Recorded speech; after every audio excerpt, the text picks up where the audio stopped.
belajar untuk masuk ke dalam. Itu tingkat kedua. Karena tingkat pertama orang kan keluar terus. Apa yang dilakukan orang-orang selama ini kan keluar, selalu melihat keluar. Selalu melihat keluar. Dan ketika sampean belajar ke spiritual, dianjurkan untuk melihat ke dalam. Padahal melihat keluar sama melihat ke dalam itu sama saja. Ketika sampean melihat keluar, lupa pada diri sendiri. Tapi ketika sampean terlalu banyak melihat ke dalam, lupa sama yang di luar. Sadar lingkungannya jadi lidah. Yang ingin menjelaskan bahwa posisi yang terbaik adalah bagaimana kita berada di tengah-tengah di antara keduanya. Sampean bisa sadar terhadap objek, tapi juga sampean sadar sebagai subjek. Nah,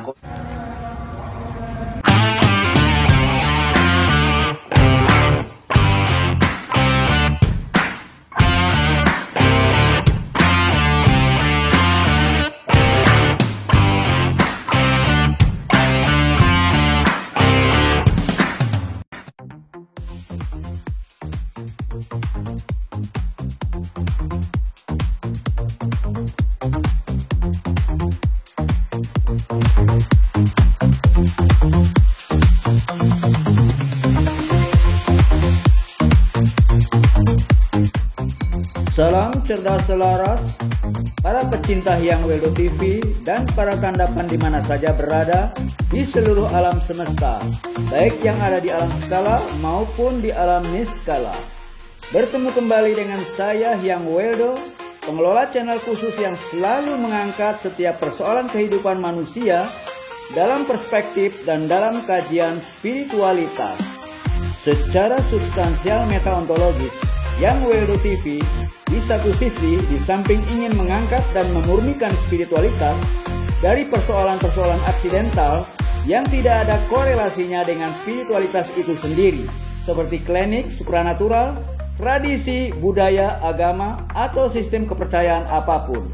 Spiritualitas bukan suatu pengetahuan atau suatu teori apapun tentang alam metafisika. Spiritualitas hanyalah suatu metode atau jalan kembali kepada kemurnian, ke dalam kenyataan yang sebenarnya, yang bebas, yang ada di luar semua prasangka pikiran dan praduga ilmiah apapun yang masih terbatas dan sangat dualitas. Di sisi yang lain, berkat keuniversalan spiritualitas yang tidak terbatas, yang melampaui semua pengetahuan dan pengalaman manusia, sehingga spiritualitas dapat dijadikan jalan tengah atau jembatan penghubung yang dapat menyatukan semua perbedaan yang ada di dalam pengetahuan konseptual maupun pengetahuan fenomenal, dan bagaimana menempatkan keduanya secara substansial dalam perspektif spiritualitas sebagai langkah edukatif meningkatkan kecerdasan dan kesadaran spiritualitas bangsa dan umat manusia di mana saja dan kapan saja. Dan dalam kesempatan yang baik kali ini, kami ucapkan terima kasih sebesar-besarnya kepada para pecinta Hyang Weldo TV dan para kandapan di mana saja berada yang setia mengikuti dan mendukung setiap konten kajian pencerahan Hyang Weldo TV. Dan jangan lupa saran-saran serta komentarnya demi kebaikan kita semua dan demi kemajuan Hyang Weldo TV. Dan jangan lupa subscribe bagi yang belum, kemudian bunyikan loncengnya agar selalu mendapatkan notifikasi dari Hyang Weldo TV. Nanti ini kacangnya dulu ya, Pak. Wah, ada istilah-istilah gitu. Pokoknya energi baik semuanya. Tujuannya adalah membantu sampean, tapi tetap kekuatan ada pada sampean. Dia hanya memberikan bantuan saja untuk ikut mengikat kepala yang semua yang ada di kepala itu. Karena yang ada di kepala ini yang suka ngarang cerita. Iya benar yang ini yang utama ini. Kita ngarang-ngarang. Itu saya pakai ini takut ya. Nah, kok dia kayak ya kan hari ini kemarin itu seharusnya kan pergi ke Jogja ya. Tapi dalam hati itu saya nggak ingin ke Jogja. Aku ini tak hitung 4 hari itu lah pun kok gak pengen pulang lagi. Saya pulang itu orang tua saya, gak belum aku orang. Jadi gak jadi yang hari Jumat dialihkan hari Jumat ke Malang. Dialihkan hari Sabtu. Alhamdulillah gitu ya. Jadi saya nggak pergi lama-lama gitu ya. Ya. Saya kan mikir wah, apa yang saya minta kok nggak pernah gagal gitu ya. Memang itu ya kadang kan yang kayak kemarin pas saya datang dulu itu kan si sering tanya ada perkembangan apa gitu. Ya. Bagi saya tuh perkembangannya sing konyol-konyol unik-unik gitu ya. Ya kayak Mas Eko kan kayak seolah-olah ngomong moro-moro ya jadilan tadi ini kan nggak kepingin Jogja akhirnya kan. Ya hal-hal yang kecil sepele tapi anak-anak itu lucu-lucu juga. Nah itu kan bisa dijadikan bukti gitu. Cuma ya yang saya nggak mau cerita sama siapa. Saya enggak. Sama istri saya sudah nggak cerita, apalagi sama orang lain. Paling sama cerita sama saya. Ini lucu juga ya. Pak Aziz kan sudah punya anak ya semuanya kan ada istilahnya itu ceguan Jawa sendiri sana ceguan. Ya ceguan itu biasanya itu kalau pada umumnya orang-orang kayak ini udah membeli baju putih sing akeh. Nah, saya sendiri pernah alami membeli baju putih sing panjat sama pernah nggak seperti itu Pak? Jadi masih panjat kan pernah. Nah, kebetulan anak saya itu ya itu loh anaknya ceguan gitu saya datang agak keras. Apa cegunya itu cepat ngebom ya berarti ayah makan kayak iya seperti ayah cukup balik putih saya kulkas ambil aqua taruh sini milih cepat waras apa rada suwe milih cepet ya emang ya cepet mamanya nggak keren soalnya anak saya cegunya nggak sampai hitungan 5 detik paling 2 detik 3 detik terus saya coba berdoa Bismillah KPK terus seolah masukkan energi ke seolah-olah ini aqua bukan kayak tinggal orang lain tapi saya yakin pakai keyakinan terus diminum sedikit seketika itu berhenti ini tapi setelah berhenti itu orang bertiga ini tertawa termasuk saya juga itu Pak aneh ya tapi nyata kayak guyon tapi nyata gitu loh hal sing aneh itu yang nggak aneh makanya kan setelah kita belajar memahami apa yang terjadi sebenarnya dalam kehidupan ini. Jadi dalam kehidupan ini kan ada konstanta, ada ketentuan, ada pola, ya kan? Kalau kita mampu bermain dengan pola itu, ya tidak ada lagi yang namanya artinya kita bisa menciptakan keajaiban. Iya. Dan ini sering di sini di daerah ini yang saya tekan ini kadang cenut sakit begitu sakit berhenti saya ucap langsung diem. Iya. Besok ada lagi sakit diem lagi. Ajak guyon. Ya itu makanya kalau kita sering melakukan latihan Wise Dipa, ya sudah kita pegang kuncinya. Kalau kita belum sampai kepegang kuncinya, Kalau udah pegang kuncinya, ini kuncinya penting. Ya, dan ini saya tuh malah istilahnya tuh berharap ini iso jago dok, aku iso Iya, makanya mengobati orang lain gitu. Tapi latihan wais pipa. Iya. Tapi orang lain nggak bisa melakukannya. Kalau dia, karena untuk menguasai wais pipa harus sampai kepegang kuncinya. Ya bakal sampai acaranya iya. Enggak maksudnya kita nambani. Oh bisa ya. Iya, istilahnya tuh katakanlah Mas Eko sakit, tak pegang. Bisa.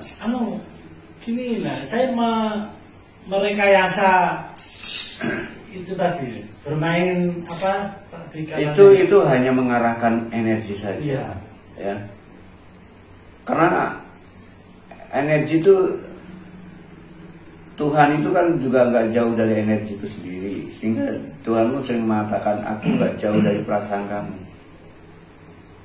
Jadi dia akan patuh pada apa yang kita katakan. Makanya kalau kita sedang mentransfer energi pada seseorang, kita bisa menuntunnya dengan kata-kata. Ya. Karena energi memang terpusat ke sana, dan dia harus juga ikut merasakan di sana. Energi akan bergejolak di sana. Apalagi ditambah kalau orang itu juga yakin, sama cepat ya.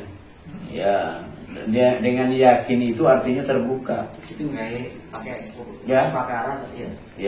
Ya, orang yakin dan tidak yakin itu bukan masalah dia percaya atau tidak percaya, tapi masalah ketika dia percaya dia terbuka. Ketika dia tidak percaya tertutup. Sama dengan kita mau menyembuhkan orang, tapi sama dengan kita mau mengisi gelas dengan air, tapi gelasnya ditutup, masuk enggak? Enggak. Memang yakin itu kunci juga. Ya kesalahan dia sendiri. Gitu. Kayak anak saya itu juga yakin ya. Saya kayak ya. Ya udah, kalau ada orang yang minta tolong kita, berarti dia sudah terbuka terhadap kita. Dia percaya. Ya. Kita nggak perlu meragukan keyakinannya lagi. Ya. Nanti kalau kita bermain-main dengan keyakinannya malah jadi ragu ya. Ya. Apalagi ada di satu wilayah dia percaya kalau kita ingin sembuh sama orang Jawa. Ada satu wilayah yang percaya orang Jawa siapapun bisa menyembuhkan gitu. Sampai seperti itu. Sembuh juga itu. Sembuh. Aku berulang kali di Parani Tombola, Pak. Dulu saya itu kan RT yang saya tempati ini RW, lain RW gitu. 2 kali dia mau melamar kerja. Bojoku kan bojoku nomor-nomor kono. Dijak aku. Pak itu Pak, jeng melamar kerja, kalau dongakno. Sopo wis. Lancar. Terus KIA lho ada lagi. Terus jadi pramugari KIA. Pindho. Ijine ndek iki ngono. Ya calone bojoku, tapi yo gak itu apa-apa dari situ kan pembuktian bahwa memang benar-benar kalau kita buktikan tapi paham itu. Sekarang seperti yang bilang tadi bahwa ini agak cerita kita mungkin sedikit melebar karena yang ingin ngajak sampean untuk bagaimana caranya menjadi saksi. Ya. Ya.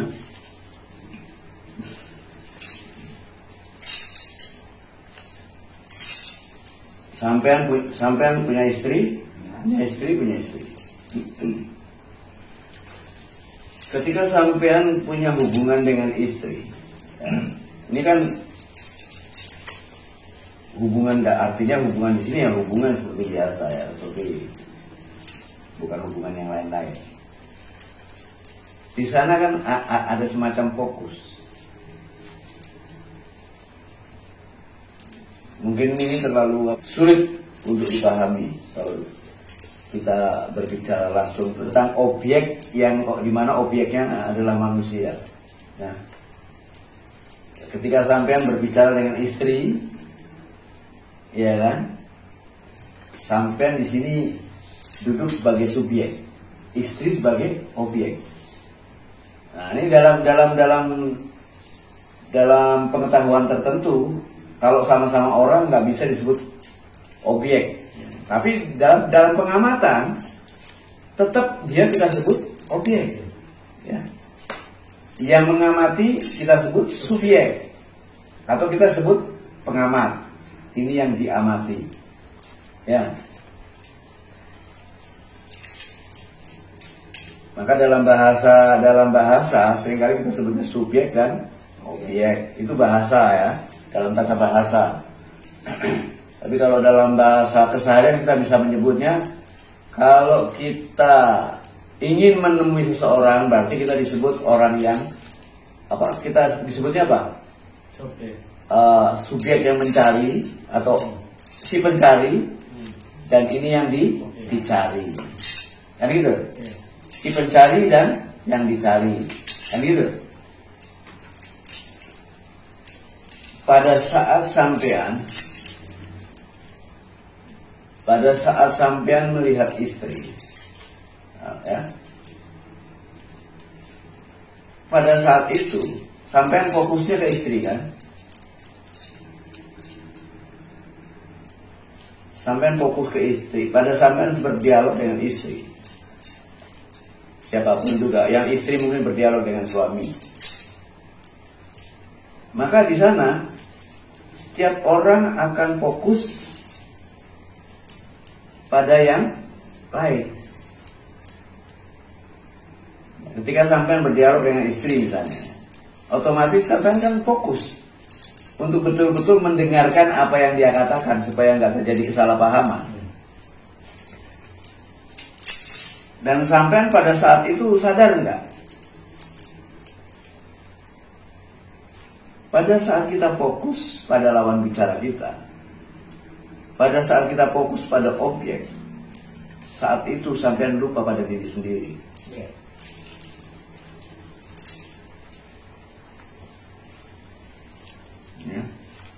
Lupa pada diri sendiri. Nah, di sana sampean masuk, mencoba menjadi pendengar yang baik. Di sana sampean masuk ke dalam pikiran, sampean masuk ke dalam ketidaksadaran. Ya. Makanya nanti ada latihan. Jadi hubungan sampean dengan istri itu hanya semacam metafor saja, tapi itu bisa dijadikan latihan. Termasuk hubungan sampean dengan Tuhan. Tuhan yang nggak nampak maupun Tuhan yang nampak. Tuhan yang menampakkan diri, ya. Itu harus latihan nanti. Jadi kalau sampean belajar berdialog dengan siapapun juga, di samping sampean harus bisa fokus pada lawan bicara kita, tapi sampean juga belajar untuk tidak lupa pada diri sendiri. Itu yang benar ya. Iya. Dan itu sulit dilakukan. Karena pikiran manusia itu seperti kamera. Melihat. Cuma mengamati ya. Kamera itu, ketika kamera itu kita fokuskan ke yang jauh, maka yang dekat jadi blur. Ya, tahu blur? Ya. Kalau kita fokuskan yang dekat, maka yang jauh jadi blur. Begitu pula kalau sampai mencoba untuk fokus pada diri sendiri, maka yang lain jadi terlupakan. Ya. Maka apa yang dilakukan orang-orang seringkali kan belajar untuk masuk ke dalam. Itu tingkat kedua. Karena tingkat pertama orang kan keluar terus. Apa yang dilakukan orang-orang selama ini kan selalu melihat keluar. Sebagaimana kebiasaan dan cara pandang atau cara berpikirnya orang-orang barat, yang selalu fokus keluar, selalu melihat pada bagian luar, bagian yang nampak di luar dirinya secara fisikal. Begitu pula para saintis, juga kaum ateis, yang hanya berpegang dan percaya pada sesuatu objek yang nampak secara empirik dan objektif. Sama seperti halnya para penganut agama yang hanya percaya bahwa segala kejadian yang menimpa dirinya, baik yang menyenangkan atau yang membuatnya menderita, semuanya disebabkan adanya faktor dari luar dirinya. Bahkan menempatkan Tuhan terlampau tinggi dan jauh di luar dirinya, sehingga tak seorang manusia pun dapat menemui dan menjangkau keberadaan Tuhan. Selalu melihat keluar. Dan ketika sampean belajar ke spiritual, dianjurkan untuk melihat ke dalam. Selalu melihat ke dalam, sebagaimana kebiasaan dan cara pandangnya orang-orang timur, yang selalu mengingatkan kita untuk selalu melihat ke dalam.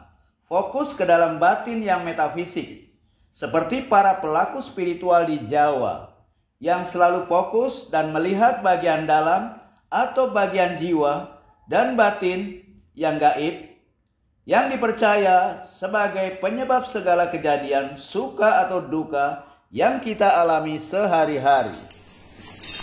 Padahal melihat keluar sama melihat ke dalam itu sama saja. Cuma nggak apa-apa supaya orang belajar latihan ke dalam karena kebanyakan keluar. Tapi melihat keluar dan ke dalam sama. Ketika sampean melihat keluar lupa pada diri sendiri. Tapi ketika sampean selalu banyak melihat ke dalam, lupa sama yang di luar. Sadar lingkungannya jadi lidah.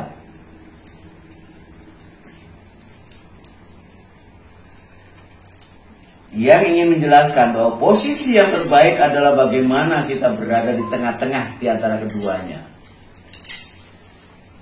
Posisi di tengah-tengah sehingga sampean tidak lupa pada yang di luar, juga tidak lupa pada yang di dalam. Sampean bisa sadar terhadap objek, tapi juga sampean sadar sebagai subjek. Nah, kondisi inilah yang disebut dengan kondisi tengah. Islam menyebutnya sebagai umatan wasaton. Kondisi inilah yang disebut dengan saksi.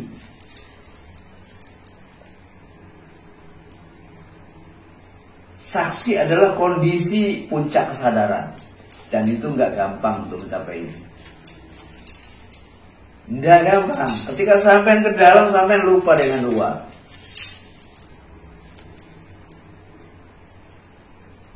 Ketika sampai keluar, lupa dengan dalam. Makanya kita belajarnya untuk fokus keluar dulu. Ketika sampai fokus keluar, energi sampai itu keluar, menghampiri objek. Ya, energi sampean itu keluar, energi kesadaran sampean itu keluar, menghampiri objek. Kemudian objek tadi diambil ke dalam, sehingga objek itu menjadi fokus, ya, menjadi fokus utama. Dan akhirnya subjek lupa pada dirinya. Objek itu masuk ke dalam dirinya, sehingga subjek lupa pada dirinya. Nah, di sini subjek harus belajar. Tapi kita harus belajarnya melalui melihat keluar dulu, kemudian kita bawa ke dalam.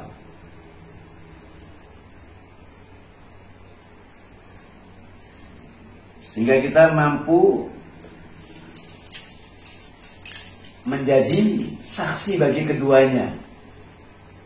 Ya. Makanya orang yang disebut saksi adalah menyaksikan keduanya. Bersaksi inilah yang dalam ajaran murni Islam disebut bersahadat. Begitu pula dalam ajaran-ajaran murni spiritualitas lainnya.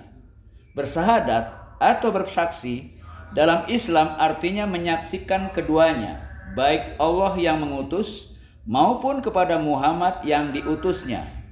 Menyaksikan keduanya adalah keadaan sadar yang sebenarnya, menyadari subjek yang melihat sekaligus menyadari objek yang dilihat. Di sini ada kalau kita sudah mampu menjadi saksi bagi keduanya, maka ada 3 hubungan. Kalau sampai ibaratnya sebagai orang yang mengetahui, ya, maka ada yang diketahui. Kalau kita sebagai subjek yang mengetahui, berarti ada objek yang diketahui. Di tengah-tengah antara keduanya tersusun sebuah pengetahuan. Jadi ada 3 macam hubungan atau tritunggal pengetahuan, di mana ada subjek yang mengetahui, ada objek yang diketahui, dan adanya suatu pengetahuan yang menghubungkan antara subjek dengan objeknya. Tapi di sini kalau kita belum mampu menjadi saksi, kita masih, kalau orang-orang awam itu kebanyakan selalu melihat ke objek. Sedangkan orang-orang yang baru belajar di spiritual dianjurkan untuk melihat ke dalam, ya. Padahal yang disebut keluar dan ke dalam sama saja. Karena pada saat kita fokus keluar, yang di dalam ngeblur. Begitu pula pada saat kita fokus ke dalam, yang di luar ngeblur. Ya.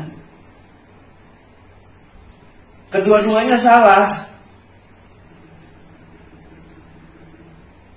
Tapi untuk belajar kita lakukan, kita harus bisa melakukan dari yang keluar ke dalam, sampai kita berada di tengah-tengah. Ada cerita ini sini, ada cerita. Ada orang disuruh untuk bagaimana caranya untuk mendapatkan pengetahuan yang paling padat. Dia hanya disuruh menggigit menggigit sendok. Menggigit sendok. Mana sendoknya? Ada dalam kecap. Nah, ada orang yang disuruh menggigit sendok.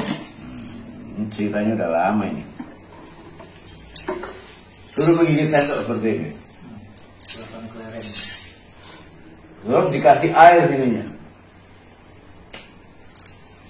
Setelah dikasih air, disuruh orang ini berjalan keliling istana. Ini ceritanya orang ini masuk ke dalam istananya Sulaiman gitu.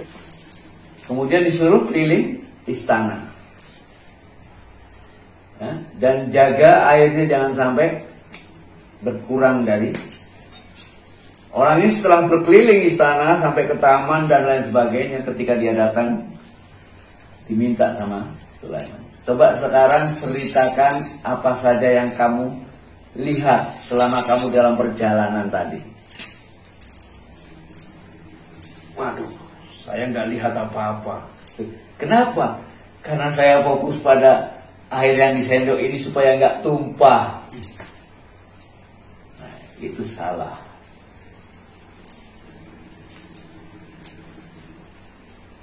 Itu salah. Berarti kamu melupakan perjalananmu. Kamu hanya fokus pada tujuan, tapi lupa perjalanan. Sehingga kamu nggak bisa menceritakan apa yang kamu dapatkan dalam perjalananmu. Kamu salah. Jadi yang benar, bagaimana kamu tetap menjaga agar air ini tidak tumpah dari sendok, tapi kamu bisa menikmati seluruh perjalananmu. Itu baru pengetahuan yang benar.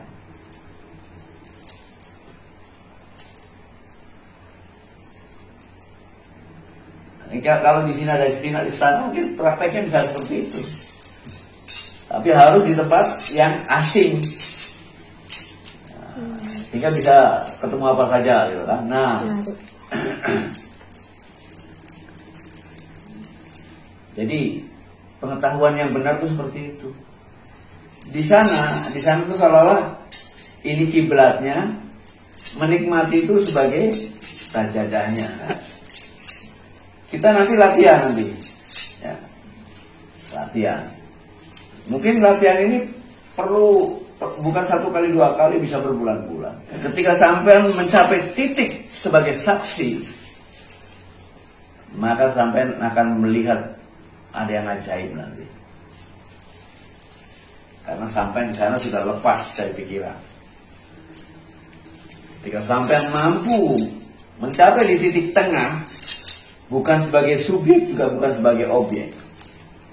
Situ sudah tidak ada pikirannya ya. Wah, di sana sampean udah lepas dari pikiran. Sampean akan melihat posisi sampean benar-benar posisi sebagai seorang saksi, menyaksikan keduanya. Di sana sampean menyaksikan diri sebagai pengamat dan menyaksikan yang lain sebagai yang diamati. Makanya dalam syahadat itu kan kita selalu bersaksi atas 2 hal kan, Muhammad dan Allah.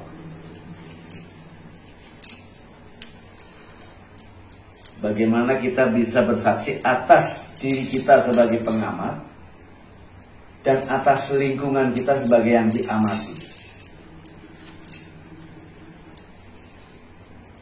Makanya orang-orang suci itu bukan berarti orang yang harus meninggalkan duniawi.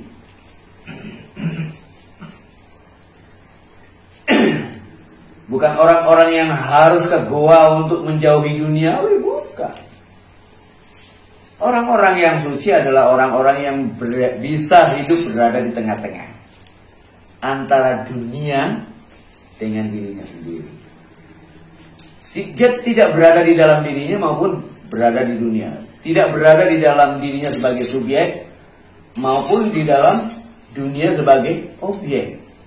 Dia berada di tengah-tengah antara subjek dan objek. Ini yang dalam Hindu disebut samadhi. Berarti kira-kira dalam Kristen ini disebut kerajaan Tuhan. Kalau kira-kira itu prosesnya tuh orang itu dia tuh hanya diam itu mas atau seperti itu karena melihat dia mungkin latihannya lewat diam. Latihannya lewat diam. Makanya salah satu latihannya adalah Vaisdipa itu juga. Tapi Vaisdipa itu masih proses tertentu. Ini udah beda. Bagaimana kita melatih diri untuk menjadi saksi. Kita masih mencoba untuk menjadi saksi terhadap diri kita dengan lingkungan kita. Menjadi saksi bagi menjadi saksi bagi hubungan kita dengan istri kita, pasangan hidup kita. Ya. Itu juga mengamati walaupun tidak ada objek, kita kan sebagai subjek ya. Iya, kita sebagai objek sekaligus subjek. Ya. Jadi sendiri pun saya rasa itu juga bisa. Bisa, makanya diri sendiri. Sebagai diri sebagai subjek yang diamati maupun sebagai objek yang diamati. Makanya yang bilang yang mencari dengan yang dicari itu satu. Di sanalah mengapa kita mengatakan kalau kita mampu mencapai di titik-titik di mana mencari dengan yang dicari itu satu, kita berada di tengah-tengahnya. Ya. Kalau kita belum berada di tengah-tengahnya, nggak mungkin terjadi yang seperti itu. Itu bicara dengan diri sendiri nanti bisa. Itu sama nggak ya dengan pernapasan tengah itu? Beda. Beda ini. Beda. Berlawanan. Beda. Punya apa? Kelebihan dan punya kelebihan masing-masing. Atau yang ini ya, kita terlibat tapi nggak terpengaruh. Apa kayak di situ juga ya? Bisa, itu merupakan jalan lain, tapi memiliki kelebihannya masing-masing. Oh, lain tapi yang ini. Ya, lain. Itu bisa nanti kayak bisa bicara dengan hati sendiri ya, nurani sendiri ya. Ya, itu bisa disebut dialog, ya. Itu orang-orang seringkali menyebutnya self talk. Ya itu self talk itu sebetulnya dia berpikir. Orang yang berpikir itu sebetulnya sedang berdialog dengan dirinya sendiri. Orang-orang psikologi nyebutnya self talk. Kalau self talk, talk itu bicara, self itu diri sendiri. Talk. L ini. Self talk. Ya, seolah-olah berbicara dengan diri sendiri. Kalau yang bilang, ya itu sedang berbicara dengan iblis. Tapi tergantung, kalau kita sedang berbicara tentang sesuatu yang berbicara pada kenyataan, maka pikiran kita tidak akan melenceng terbawa oleh iblis. Ya. Ketika kita berbicara atau ketika kita sedang mengamati kenyataan, kita tidak akan terganggu. Makanya pikiran kita menjadi murni ketika dia mencoba mengamati kenyataan. Ya. Tapi pikiran kita menjadi ngeblur ketika kita biarkan keluar dari kenyataan. Kemarin tuh pada waktu saya habis dari kamar mandi di tempat kerja itu, saya kan pas waktu di kamar mandi teringat dulu waktu saya belajar misalnya mangan itu sing gerakno kamu tapi digerakno Tuhan. Mangan ya digerak Tuhan, kalau jalan digerakkan Tuhan. Jadi saya tuh kemarin pas jalan itu ya belajar melakukan dewi, ada sosok lain gitu ya. Ya, yang bisa disebut sebagai kesadaran. Kata ini tadi kayak rasanya ya bukan ya dijalankan kesini sih dijalankan, rasanya dijalankan, bukan jalan karena diri. Ya rasanya yang mengamati ya dia diamati. Ya itulah.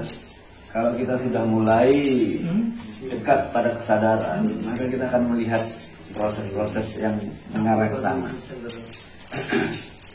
Makanya nanti kita berlatihnya lewat mengamati objek tertentu. Ya. Mungkin objek tertentu itu bisa bunga, bagusnya bisa bunga atau apa gitu. Oke, mungkin bisa kita praktekkan ya nanti. Bagi sahabat-sahabat sekalian, ya, jika kalian menyaksikan channel Hyang Wedo TV yang berharap kalian semua bisa memberikan komentar atau usulan-usulan apa yang sebaiknya kita bicarakan. Sebelum kita akhiri, maka yang ucapkan salam cerdas selaras, rahayu. Rahayu, rahayu, rahayu.